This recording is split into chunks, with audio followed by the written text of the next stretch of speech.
기도하겠습니다.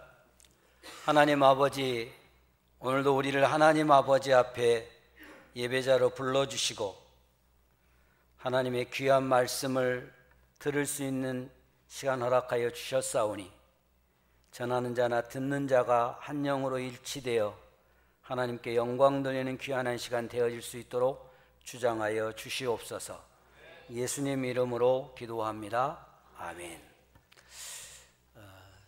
이제 좀 저 뒤쪽에서 제 목소리 잘 들리십니까? 안 들리시면 얘기하십시오. 안 들리는데 어떻게 얘기하냐고요, 그렇죠? 오늘은 또 인사해 보겠습니다. 옆에 안 계신 분, 뒤에 계신 분한테 인사하십시오. 당신이 있어서 행복합니다. 인사하겠습니다.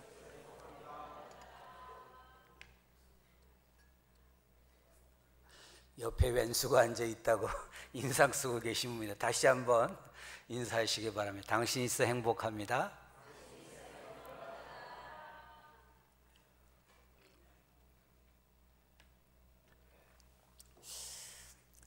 지금은 100세 시대라고 그러죠. 그래서 저는 아침에 일어나자마자 사모님의 권유에 따라서 물을 마십니다. 체온을 1도를 올리면 질병이 없다고 얘기를 하기도 하고,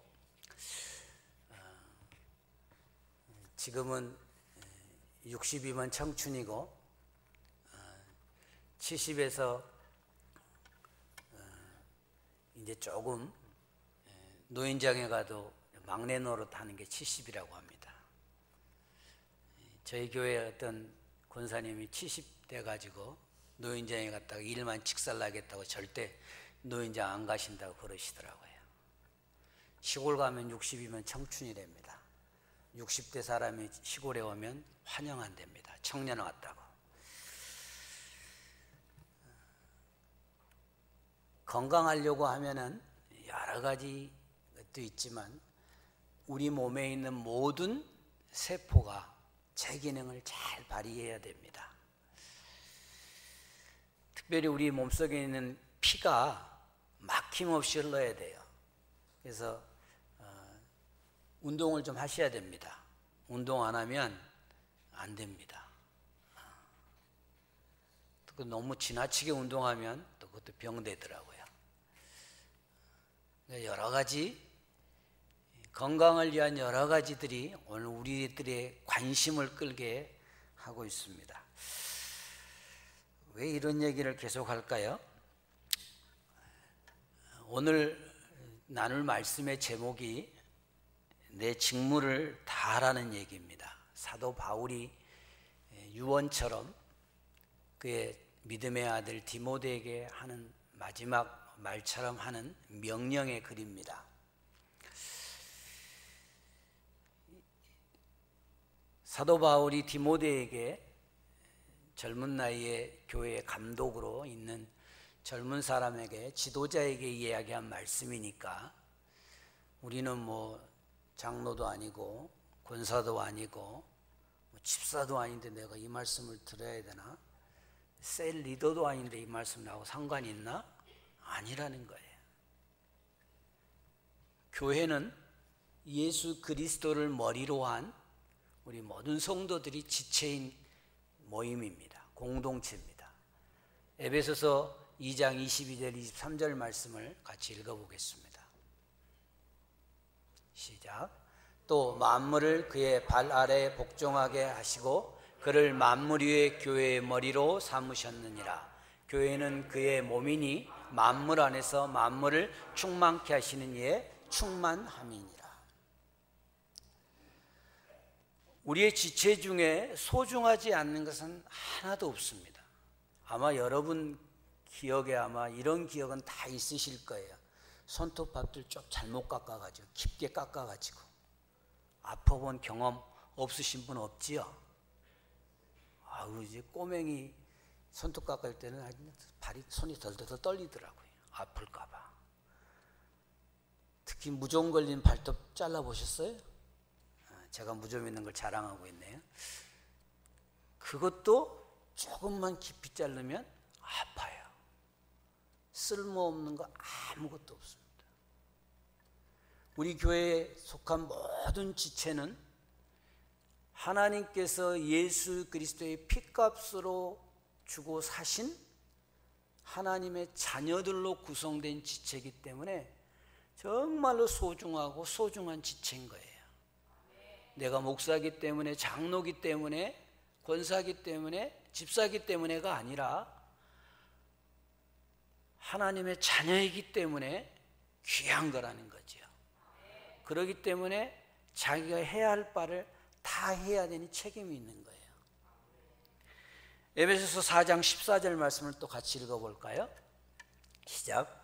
그에게서 온몸이 각 마디를 통하여 도움을 받음으로 연결되고 제 분량대로 역사하여 그의 몸을 자라게 하여 사랑 안에서 스스로 세우느니라.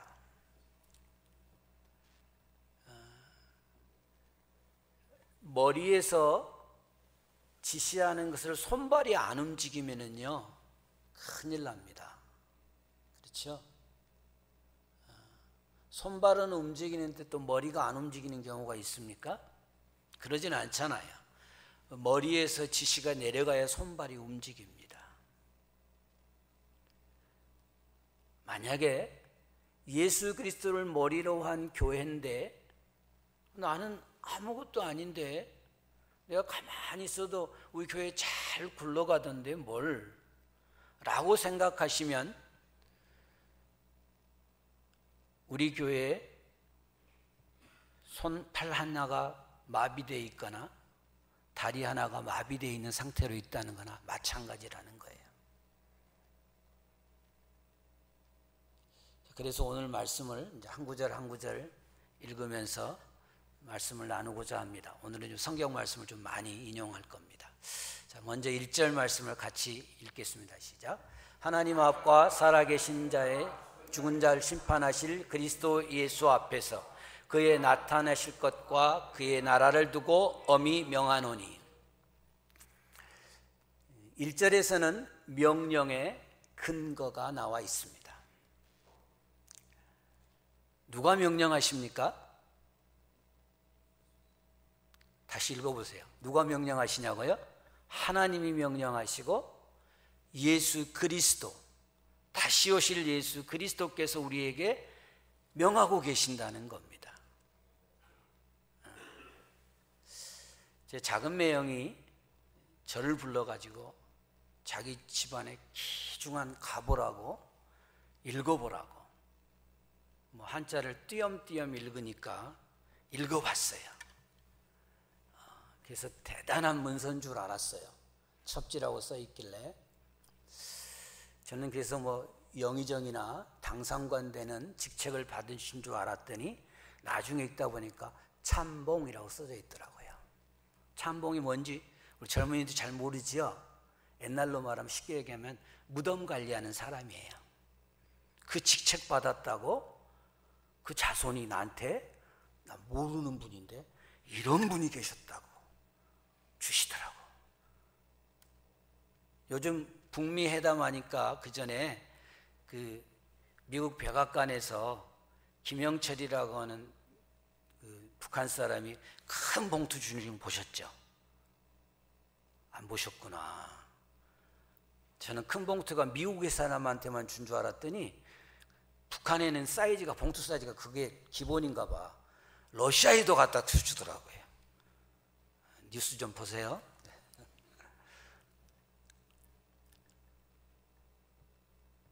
왕에게 명을 받았거나 대통령에게 명을 받으면 이렇게 대단한 가문으로 여기는데 우리들은 누구한테 명령을 받았다고요?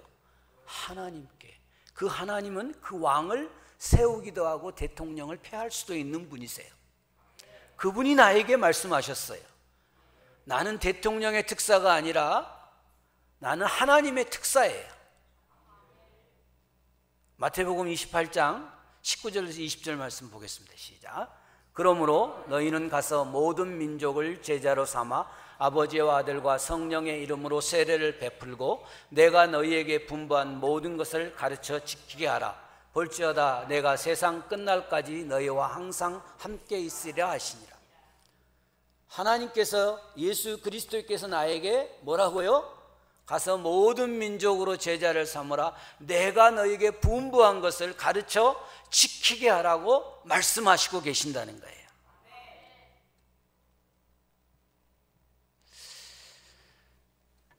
이 특사를요 잘못 대접하면 큰일 납니다. 여러분, 다윗 왕 때에 암몬이라고 하는 이방 족속의 왕이 죽었어요. 나하스라고 하는 왕이 죽자 다윗 왕이 조문사절단을 보냈습니다. 그 아들 한운, 나하스의 아들 한운이라고 하는 사람이 다윗 왕의 조문사절단을 받았을 때 주위에 있는 참모들이 얘기해요. 이거는 당신 아버지를 존경해서 온 게 아니라 나라의 틈을 봐서 당신을 멸하려고 보낸 조문사절이다라고 잘못 조언을 해요. 그래서 이 조문사절을 어떻게 대우합니까? 수염을 잘라버리고 옷을 반쯤 잘라서 보내요. 그것은 뭔 말이에요? 특사를 다윗 왕의 명령을 받고 온 그 사신을 모욕한 거예요. 누구를 모욕한 거예요? 다윗 왕을 모욕한 거예요. 그 다음 암몬 족속은 어떻게 된 줄 아십니까? 멸망했어요. 다윗 왕이 요압 장군을 통해 멸하라고 명령하는 거예요. 여러분들은 누구의 특사입니까? 하나님의 특사인데 여러분을 누가 무시하잖아요. 그럼 누가 가만히 있지 않을까요? 하나님이 가만히 있지 않아요. 아, 목사니까 목사님만 특별히 하나님께서 생각하시더라? 아니란 말이에요. 여러분이 다 하나님의 특사예요. 여러분을 무시하면 하나님이 가만 안 둔다니까요. 지난주에 말씀드렸던 거 기억나십니까? 내 아들이 밖에서 혼나고 오면 내가 힘이 없어도 소리 지르고 튀어나간다니까요. 여러분 안 그러신다고 그랬죠? 저만 그런다고 그랬죠? 하나님은 그래요.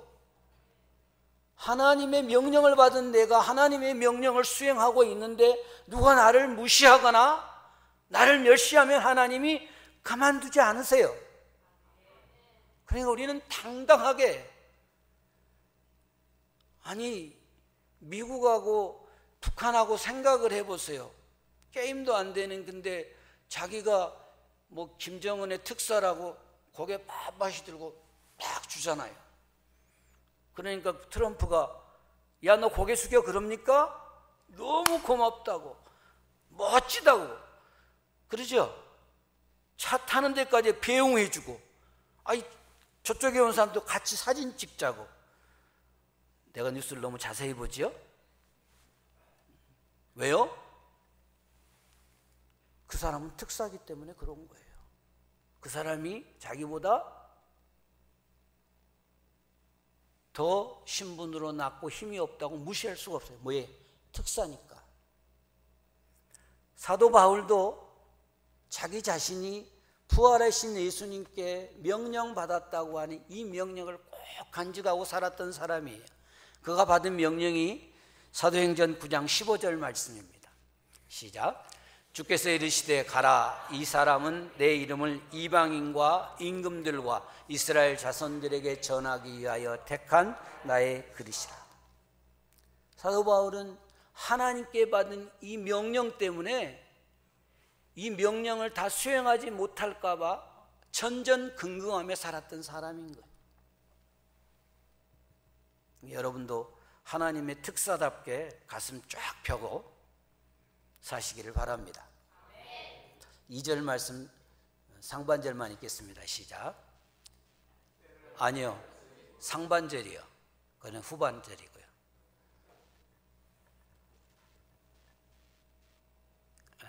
이게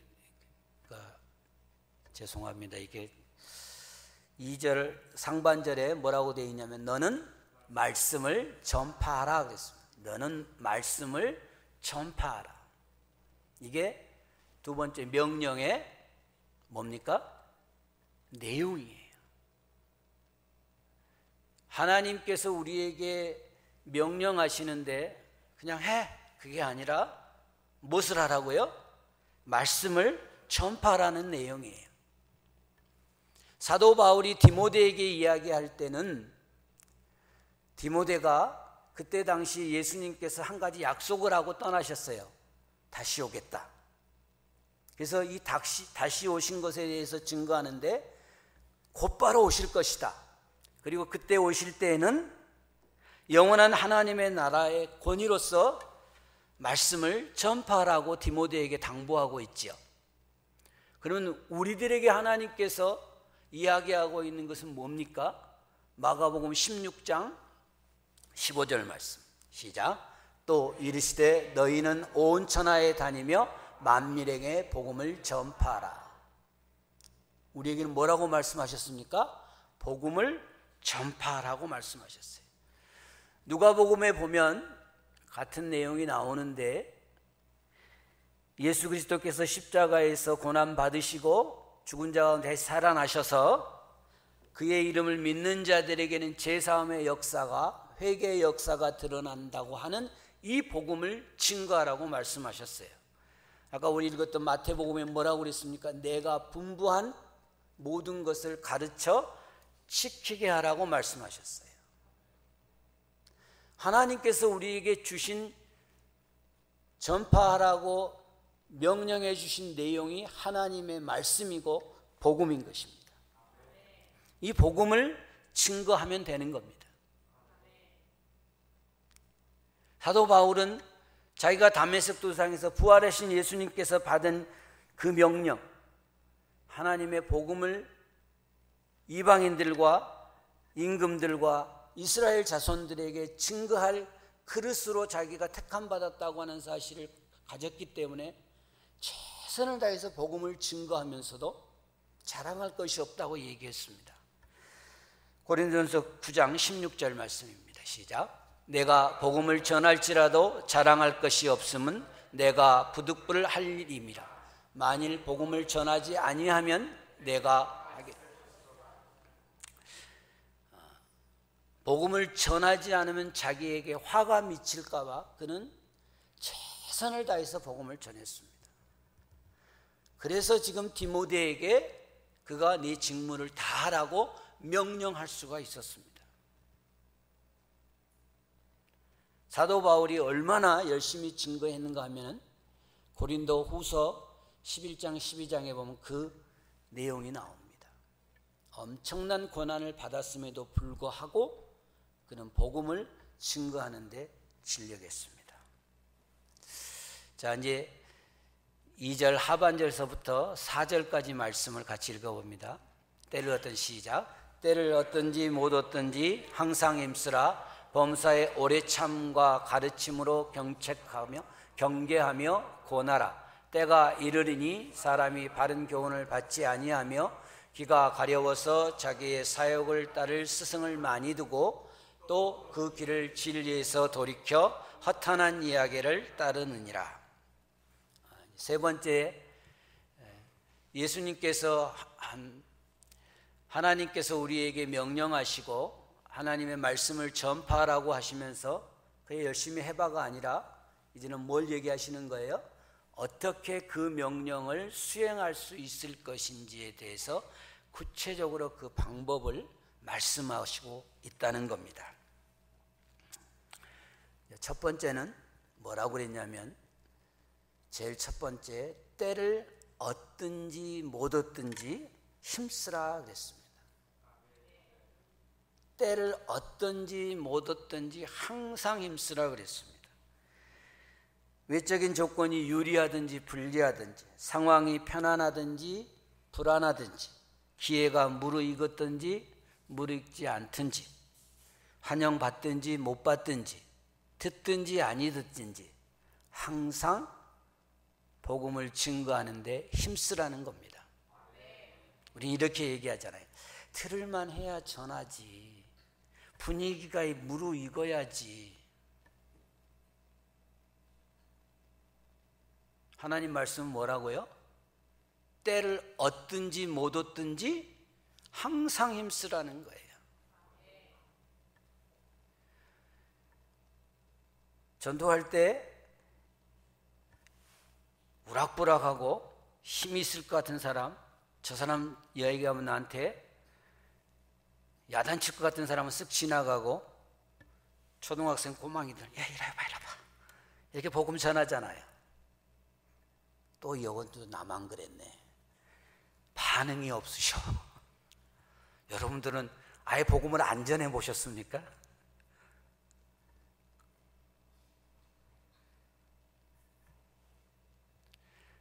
우리는 연약하고 부족하다는 이름 때문에 우리가 할 수 있는 부분에 굉장히 강조를 해서 얘기합니다. 그런데 성경 말씀은 때를 얻든지 못 얻든지 상관없이 항상 힘써서 전하라는 거예요. 에스겔 선지자를 하나님께서 보내실 때도 내가 내 말을 알아들을 수 있는 네 백성에게 보내는데 그가 듣든지 아니 듣든지 전하라고 얘기하셨어요. 여러분이 복음을 증거하는데 저 사람이 믿을 것 같으니까 전하고 저 사람은 안 믿을까 전하지 않는 게 아니라 무조건 전하는 거예요. 무조건 전하세요. 아무 때나 전하세요. 우리 경애교회 전도 보니까 닥치는 대로 전도가 있더만요. 닥치는 대로 전도하는 거예요. 왜요? 우리가 전하는 게 뭡니까? 하나님의 말씀이기 때문에 그래요. 하나님의 말씀에는 능력이 있거든요. 디모데후서 3장 16절인가요? 시작. 모든 성경은 하나님의 감동으로 된 것으로 교훈과 책망과 바르게 함과 의로 교육하기에 유익하니. 하나님의 말씀이 능력이 있는 거예요. 내가 내 얘기를 하고 내 주장을 얘기하면 상황을 살펴야 돼요. 저 어렸을 때 아버지에게 용돈 받을 때 제일 좋은 때는 약간 약주가 취해 있을 때가 제일 좋더라고요. 그런데 성적표가 형편없다 그러면 절대 돈 얘기하면 안 돼요. 월사금이라도 그때 얘기하면 안 돼요. 죽는 겁니다. 기분 좋을 때는요, 그냥 지갑이 확 열리는데 기분 안 좋을 때는 안 열리더라고요. 왜? 내 얘기를 할 때는 분위기를 파악해야 되지만 무슨 얘기를 한다고요, 우리가요? 하나님의 말씀을 얘기하는 거예요. 여러분들이 그냥 예수 믿으세요 말하는 게 그냥 여러분의 말 같지만 하나님의 말씀이라니까요. 하나님의 여러분 특사예요. 여러분이 그 말하는 거에서 거부하면 그 거부한 이유 때문에 그 사람을 심판받아요. 여러분이 말 안 해도 하나님이 그냥 심판해버려요, 그 사람은. 왜? 하나님 말씀을 거부했으니까. 여러분은 대단한 특권의식을 갖고 살아도 상관없어요. 왜? 하나님이 여러분을 불러 택했으니까. 자신 있게 사시기 바랍니다. 특별히 청소년들, 예수 믿는 청소년들이요, 꿈을 가지시기 바랍니다. 하나님하고 아버지라고 부를 수 있는 사이인데 뭐가 두려워요? 담대하게 사시기를 바랍니다. 그런데 두 번째 5가지 동사와 명사가 나옵니다. 뭐라고 되어 있냐면 범사에 오래 참음과 가르침으로 경책하며 경계하며 권하라라고 말씀했습니다.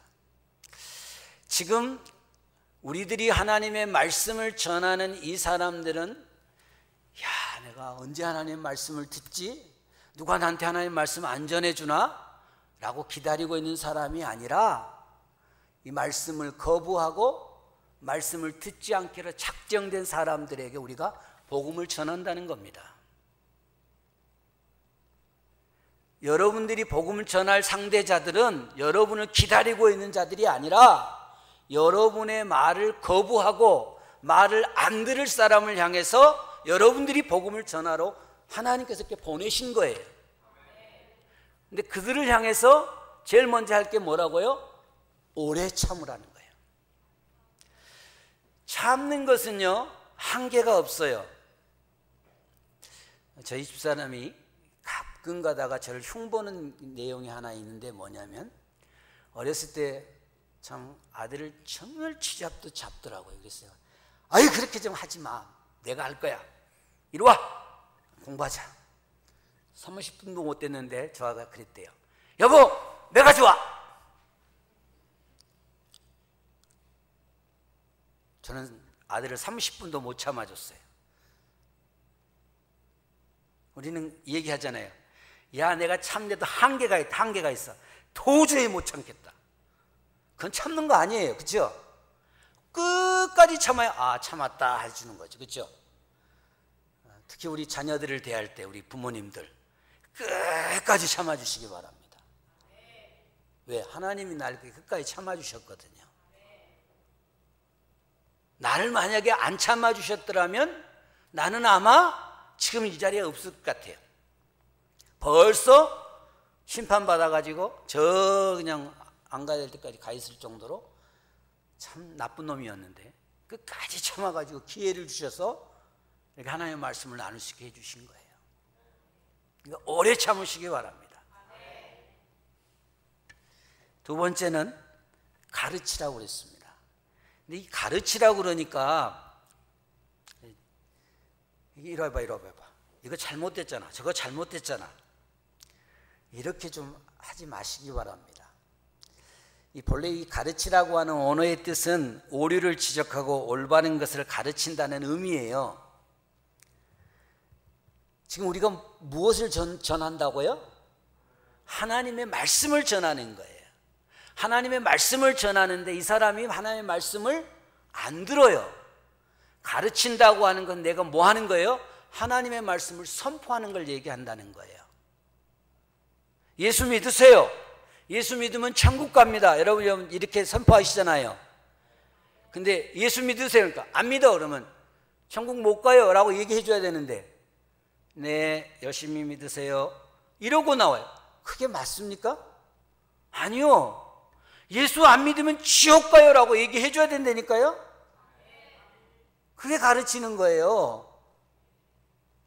그런데 다른 종교에 있어요. 잘 다니십시오 이러고 이런 아니잖아요. 우리가 그 예수를 안 믿는 사람에게 예수를 믿도록 하기 위해서 보냄받았는데 다른 종교에 있어요. 그러니까 네 하고 뒤돌아 아니라니까요. 해봤어요. 저도.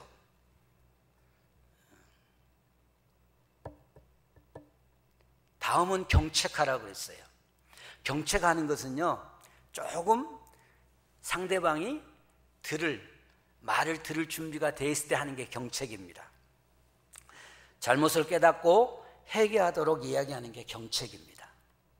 경계는요, 이 사람이 듣든지 아니든지 상관없이 이야기하는 것이 경계예요. 죄를 범하고 있는 사람에게 호되게 책망하는 게 경계입니다. 죄 짓고 있는 사람에게요, 우리는 이 복음 전할 때 담대하지를 못해요. 제일 많이 걸리는 게 뭔지 아세요? 저 술 마셔도 괜찮아요. 교회 나오세요. 거기까지는 괜찮아요. 꼭 그 다음날 해주세요. 술 마시면은요, 나중에 알코올성 치매 걸릴 수 있어요. 얘기해 주세요. 그 거짓말 아니잖아요. 제 아버지가 그랬어요. 얼마나 약주를 좋아하셨는지 85세까지 말술을 드시다가 그때부터 치매에 걸리시더라고. 알코올성 치매. 얼마나 똘똘하고. 우리 아들들에게 야단칠 때 하는 말이 있어요. 네 할아버지한테 혼날 거야. 우리는 할아버지한테 무서웠거든요. 할아버지는 손주한테는 하나도 안 무서웠나 봐요. 그래 일러 봐 그랬대요. 우리 큰 조카가. 여러분 정말로 해야 할 말을 하시기 바랍니다. 복음을 증거하러 가가지고요, 이게 나중에 나오지만 귀를 간지럽히는 소리만 해주고 오는 때가 있어요. 그거 아닙니다. 그렇지만 뭐예요? 마지막이 권하라는 거예요. 그가 회개하고 복음을 듣고 회개하고 돌아올 수 있도록 사랑으로 끝까지 권해주라는 겁니다. 오래 참고 가르치며 경책하고 경계하며 권하라고 구체적으로 복음 전하는 방법을 말씀해 주고 계십니다. 근데 이렇게 해야 될 이유가 3절과 4절 말씀에 나오는 거예요. 다시 한번 읽어봅니다. 시작. 때가 이르르니 사람이 바른 교훈을 받지 아니하며 기가 가려워서 자기의 사역을 따를 스승을 많이 두고 또 그 길을 진리에서 돌이켜 허탄한 이야기를 따르느니라. 왜 우리가 이렇게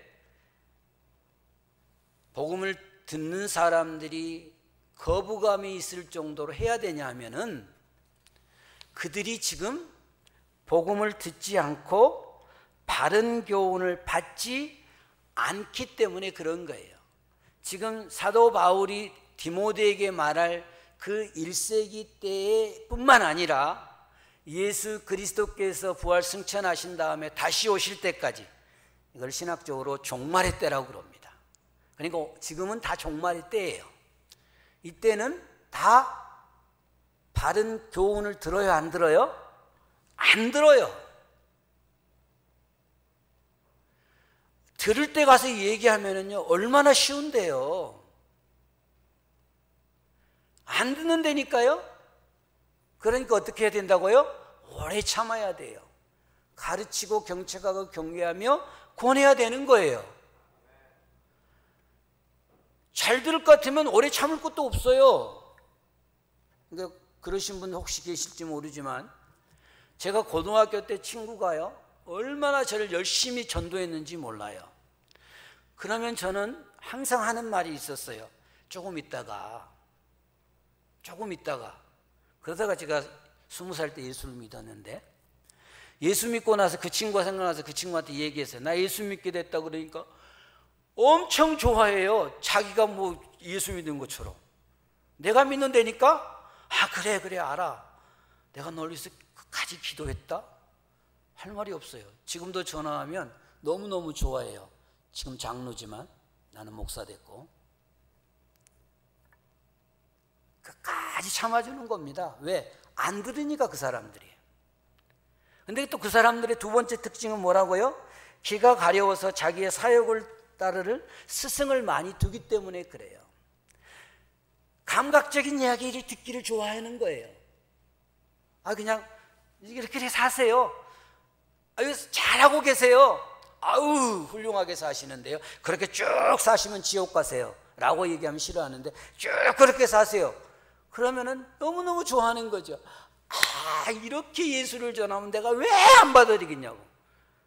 안 받아들여요, 그 사람이요. 나 이렇게 살아도 된다고 했잖아요. 그래요. 아니요, 그렇게 쭉 사시면 지옥 가요. 그래야 돼요. 우리가 가르쳐 주라고 그랬잖아요. 근데 그 얘기는 못해요. 지옥 가 진짜도 못하고 네, 잘 사세요 하고 온다니까요. 그들은 자기들이 듣고 싶은 얘기만 듣기를 원한다고요. 많은 스승을 둔다는 게 뭐냐면, 자기 하는 것들에 대해서 합당하다, 잘했다, 격려하는 사람만 들기를 원한다는 거예요. 마지막 세 번째는 어떤 이유예요? 그들은 진리에서 돌이켜 허탄한 이야기를 따르기를 좋아해요. 여러분 저 희한한 다빈치 코드라는 책 보셨나요? 안 보신 게 참 잘하신 거예요. 인도에서 온 예수 그런 책 보셨나요? 옛날에는요, 이때 당시에는 예수님이 육체로 오신 것을 부인하는 허황된 얘기가 참 많았어요. 근데 요즘은 희한하게 타 종교 안에 예수님이 있다고 소개를 해요. 다 허황된 얘기예요. 성경에만 예수님이 계세요. 우리나라에는 하나님이 얼마나 많은지 몰라요. 속지 마시기 바랍니다. 이제는 어머니 하나님까지 나왔어요.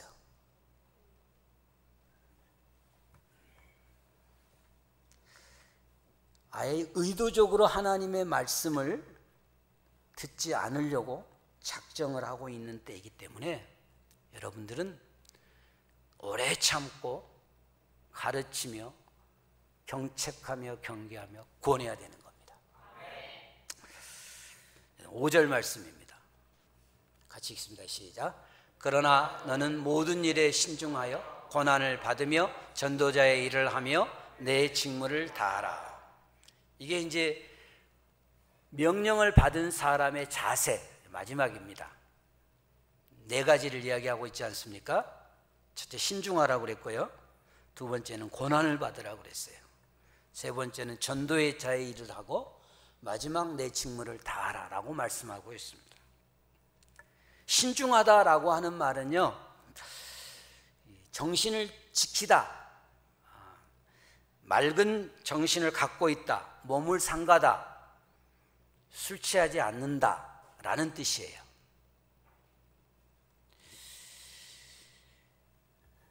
복음을 전하는 사람, 전도자뿐만 아니라 우리 모든 성도들은 말과 행동에 있어서 자제해야 되고 언제든지 침착하고 냉정해야 됩니다.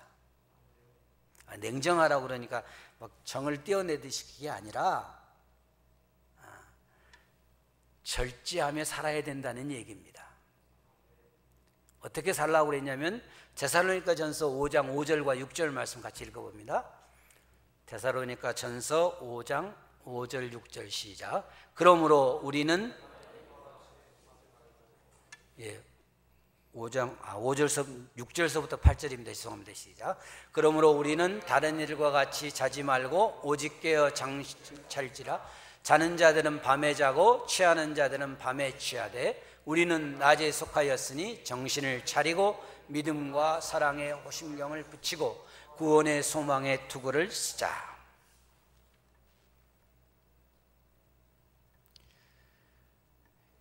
요즘에 밤에 일찍들 안 주무시더라고요. 제가 월요일마다 공부하러 다니면서 목사님들끼리 얘기를 해요. 몇 시에 주무세요? 10시에는 자야죠. 그렇게 빨리 주무세요? 그래서 문자를 못 보셨구나.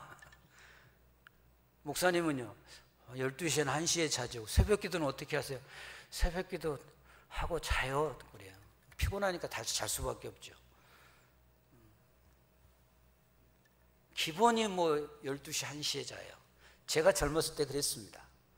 전 초저녁잠이 없어가지고.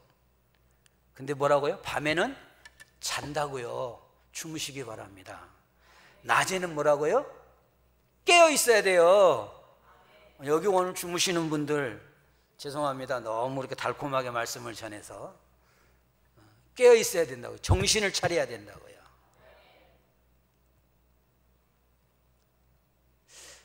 참 여러분이 교회 나오세요 내지는 하나님 믿으세요, 예수 믿으세요 하고 복음을 전하면 이 복음을 받는 사람이 여러분에 대해서 뭐라고 얘기합니까? 맞아요 그렇게 얘기합니까? 아유 교회에 다니는 사람이 왜 그따위로 살아? 그렇게 얘기하시죠. 그런 소리 안 들어보셨어요? 더 열심히 복음을 전해보세요. 꼭 그 얘기 듣습니다. 왜 교회에 다니는 사람이 꼭 그렇게 한대? 어느 교회는 어떻대? 어느 교회는 저떻대 그래요. 아니 본인이 교회 다니면서 얘기하시면 감사한데 왜 본인이 나오지도 않으면서 왜 그래요? 복음을 하나님의 말씀을 받는 사람은 우리의 말을 듣는 게 아니라 우리의 뭘 봐요? 행동을 보고 우리의 삶을 보고 있다는 거예요. 그렇기 때문에 우리가 믿음과 사랑에 호심경을 붙이지 않으면 구원의 투구, 소망의 투구를 쓰지 않으면 안 되는 거예요. 우리가 지난주에 복음에 대해서 이야기했죠. 복음은 지금까지 기억하실 리 없으니까 제가 말씀드릴게요. 복음은 은혜라고 그랬어요.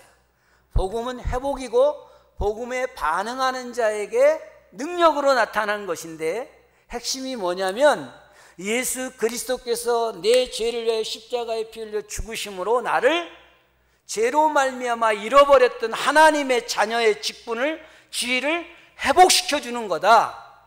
그런데 그거는 내가 그 복음에 감격으로 반응할 때 나타난다 그랬잖아요. 여러분이 믿음과 사랑과 소망의 투구를 쓸 수 있는 건 이 복음에 감격으로 반응해야 나타난다는 거예요. 하나님의 말씀을 듣고 오른쪽 귀로 발라서 왼쪽 귀로 샥 통과해버리면 역사가 안 일어나요. 내 삶 가운데 말씀이. 그런데 이거를 우리가 하는 게 아니라 누가 알아요?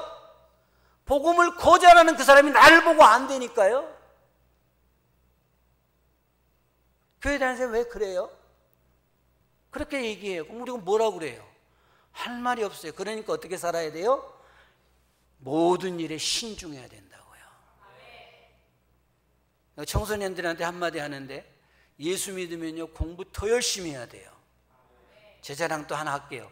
하여튼 제 자랑하는 재미에, 저는 고등학교 때는 엄청 놀았습니다. 그래서 대학교도 못 갈 정도로 그래서 재수했거든요. 그리고 20살 때 예수 믿었다고 그랬잖아요. 예수 믿고 난 다음에 학생은 공부하는 것이 임무다를 깨달아 알고 그때부터 장학금 받고 살았어요. 우리 학교의 장학금은요, 장학금, 등록금 더하기 생활비까지 나온 장학금이 있었어요. 그것도 받아봤어요. 잘했지요?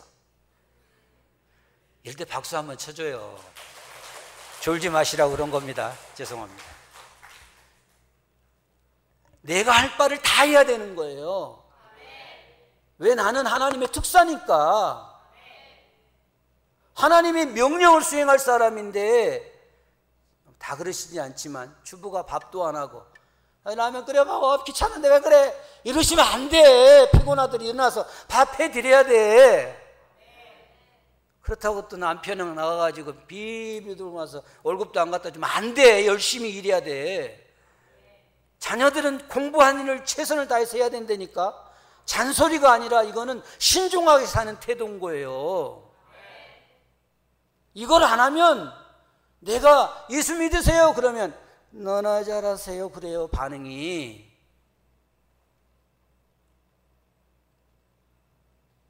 전도를 해보시면 여러분들이 열심히 살 수밖에 없어요. 아, 사람들이 내 말을 듣는 게 아니라 내 삶을 보고 있구나 하는 걸 보시니까 열심히 전하시기 바랍니다. 두 번째는 뭐라고 그랬습니까? 고난을 받으며 그랬습니다. 우리 예수 믿을 때 하는 말이 있는데, 예수 믿고 복 받으세요 그러죠. 이것도 나만 하나? 같이 해볼까요? 예수 믿고 복 받으세요. 이렇게 얘기하시잖아요. 여러분 복 받으셨잖아요. 복을 안 받았으니까 복 받으라는 소리를 못 하시나요? 어떤 분은 이게 무슨 뭐 기복주의니까 말 못한다. 아니요. 우리는 예수 믿으면 복 받습니다. 복을 넘치도록 받았어요. 예수 그리스도를 내가 믿는 것 자체가 잃어버린 생명을 찾아서 영원한 생명을 얻는 복을 누린 거예요. 하나님의 자녀가 아니었던 내가 하나님의 자녀가 됐는데 더 큰 복이 어디 있어요? 이 복을 이미 받았잖아요. 그러니까 누구한테 얘기해요? 복음을 듣는 사람에게 예수 믿고 복 받으세요 얘기하면 되는 거예요. 근데 오늘 뭐라고요? 고난을 받으라는 거예요. 디모데후서 1장 8절 말씀 같이 읽습니다. 시작. 그러므로 너는 내가 우리 주를 증언함과 또는 주를 위하여 갇힌 자 된 나를 부끄러워하지 말고 오직 하나님의 능력을 따라 복음과 함께 고난을 받으라. 디모데후서 3장의 12절 말씀도 같이 읽을까요? 시작. 무릇 그리스도 예수 안에서 경건하게 살고자 하는 자는 박해를 받으리라.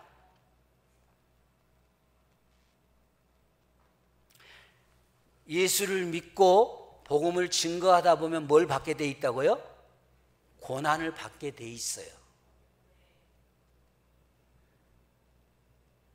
예수 믿으세요라고 복음 증거로 갔다가 물벼락 맞아 보셨어요? 내가 한 것만 얘기할 테니까 소개하는 거니까 너무 자랑한다고 그렇게 얘기하지 마세요.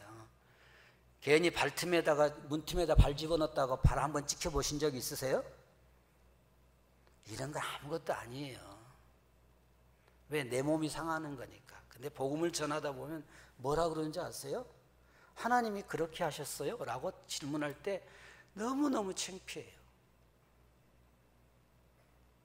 하나님은 그러신 분이 아닌데 나 때문에 하나님이 영광을 못 받으시잖아요.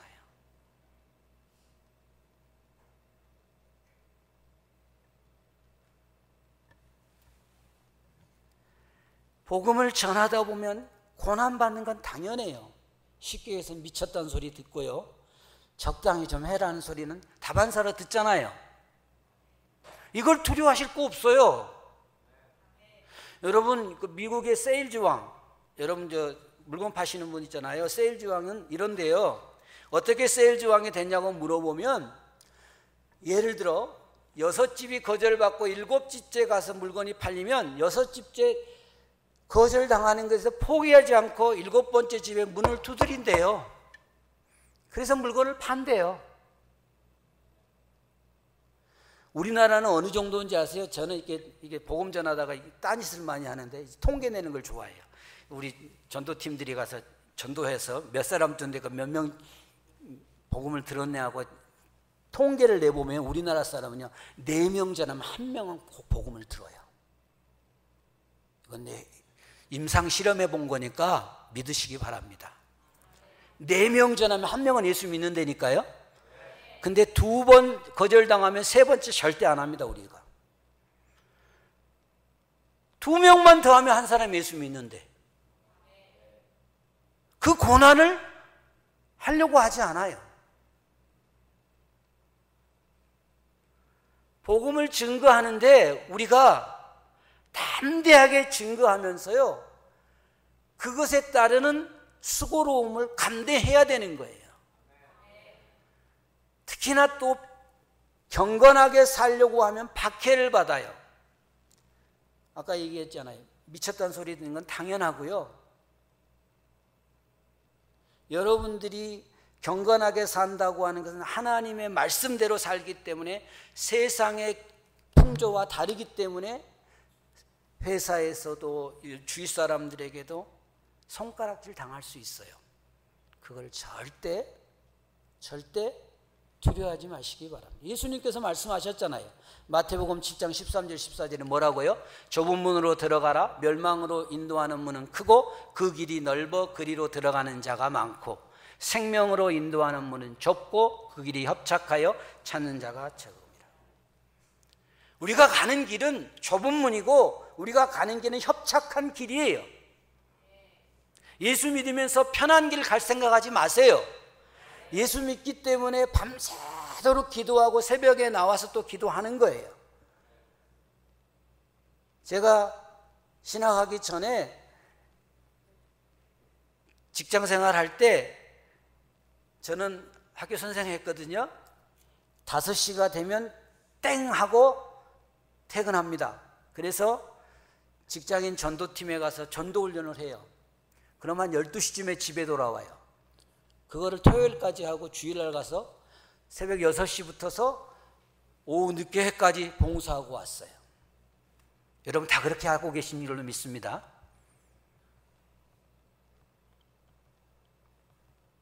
그거 당연한 거예요. 그거는요. 왜요? 내가 받은 은혜가 너무 귀하니까 그렇게 하는 거예요.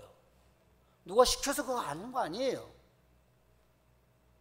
누가 나한테 월급 준다고 그러면서 하라고 그랬으면 뺀질거렸을 겁니다.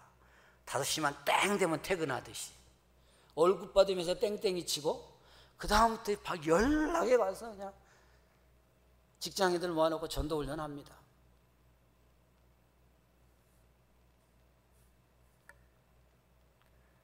여러분 뭐 2잡 3잡 뛰는 것 전혀 부끄러워할 거 없어요. 복음 증거하려면 그 정도 고난은 감내하는 겁니다. 그러면서 다음에 뭐라고 그랬습니까? 전도자의 일을 하라고 그랬어요. 고난 받으면서 전도자의 일을 하라고요. 에베소서 4장 11절에 보면 그가 어떤 사람은 사도로, 어떤 사람은 선지자로, 어떤 사람은 복음 전하는 자로, 어떤 사람은 목사와 교사로 삼으셨다 그랬어요. 세 번째 뭐라고? 어떤 사람은 복음 전하는 자로 삼았어요. 초대교회에는 복음 전하는 자가 사도와 선지자와 목사, 교사와 똑같은 반열에 있는 사람이었다니까요. 이때 당시에 복음 전하는 사람은 특별하게 사도 바울과 같이 순회 전도를 했던 사람이에요. 그래서 디모데가 그러한 순회 전도하는 일을 하라고 얘기하는 거예요. 오늘날 우리라고 얘기하면 여러분 주위에서 하나님의 말씀을 증거하라는 얘기예요.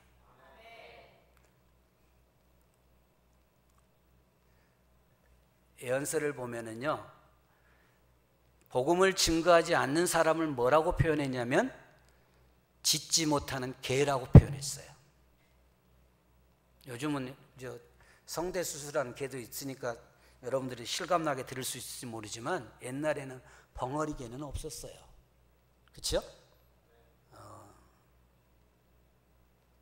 김춘수의 시 꽃, 그가 나를 꽃이라 불러주기 전까지는 꽃이 아니었다면서요.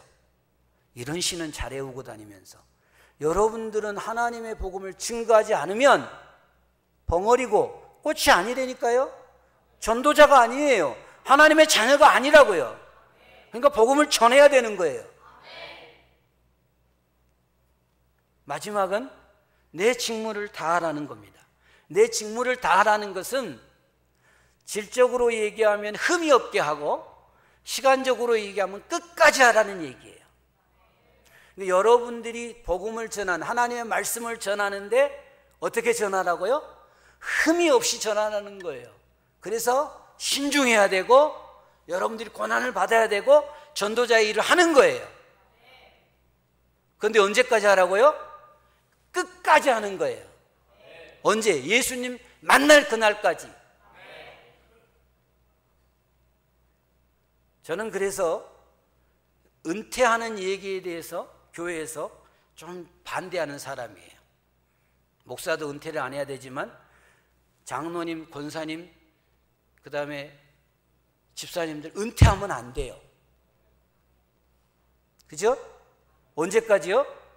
예수님 만날 때까지 이 일을 해야 되는 거예요. 건강한 교회가 되려면 우리 성도가, 우리 지체되는 우리들이 그 기능을 잘 발휘해야 건강한 교회가 되는 거예요. 목사님이 잘하거나 장로님이 직책 맡으신 분이 잘해서가 아니라 우리 각자가 있는 곳에서 자기의 할 바를 다 해야 건강한 교회가 된다니까요. 정리해 보겠습니다. 오늘 우리에게 명령을 주신 분은 누굽니까? 어떤 명령을 주셨어요? 하나님의 말씀을 전파하라 그랬어요. 어떻게 전하라고 그랬습니까? 이건 좀 어렵죠? 제가 대답할게요. 때를 얻든지 못 얻든지 항상 힘쓰시는데 오래 참고 가르치고 경책하고 경계하며 권하라고 그랬어요. 우리가 전도할 대상자들은 감각적인 얘기를 듣기 원하고 자기의 동조해지는 얘기를 하기를 원하고 진리를 듣기를 싫어하는 사람들이 이렇게 하라고 그랬어요. 그러면 전도자의 자세는 어때야 됩니까? 첫째는 신중해야 된다고 그랬습니다. 그렇죠? 두 번째는요, 고난을 받으라고 그랬죠? 세 번째, 전도자의 일을 하고 마지막으로 직무를 다하라고 말씀하셨어요. 내가 있는 처소에서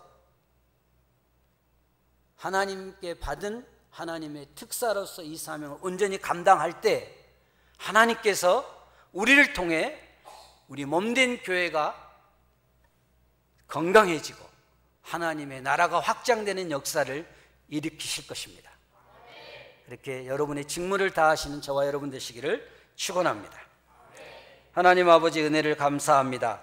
우리에게 하나님 아버지께서 말씀하여 주신 대로 생명의 복음을 증거하게 하여 주시되 때를 얻든지 못 얻든지 항상 힘쓰는 우리 모두가 되게 하여 주시고 신중하고 고난을 받으며 전도자의 일을 하며 직무를 다 감당하여 하나님께 영광 돌리는 우리 모두가 되어질 수 있도록 역사하여 주시옵소서.